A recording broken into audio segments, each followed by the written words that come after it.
March 8th, the surrendered life.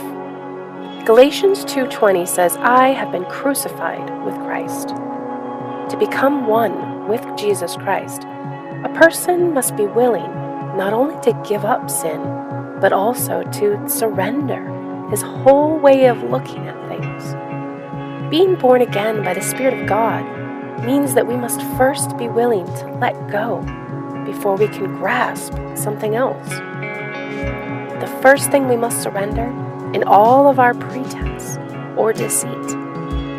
What our Lord wants us to present to Him is not our goodness, honesty, or our efforts to do better, but real, solid sin. Actually, that is all He can take from us. And what He gives us in exchange for our sin is real, solid righteousness.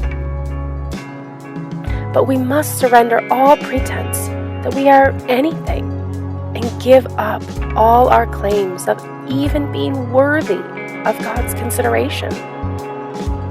Once we have done that, the Spirit of God will show us what we need to surrender next. Along each step of this process, we will have to give up our claims to our rights to ourselves. Are we willing to surrender our grasp in all that we possess, our desires, and everything else in our lives? Are we ready to be identified with the death of Jesus Christ? We will suffer a sharp, painful disillusionment before we fully surrender. When people really see themselves as the Lord sees them, it is not the terribly offensive sins of the flesh that shock them, but the awful nature of the pride of their own hearts opposing Jesus Christ.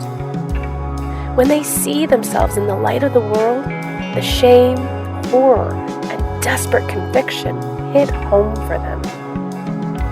If you are faced with the question of whether or not to surrender, make a determination to go on through the crisis, surrendering all that you have and all that you are to Him.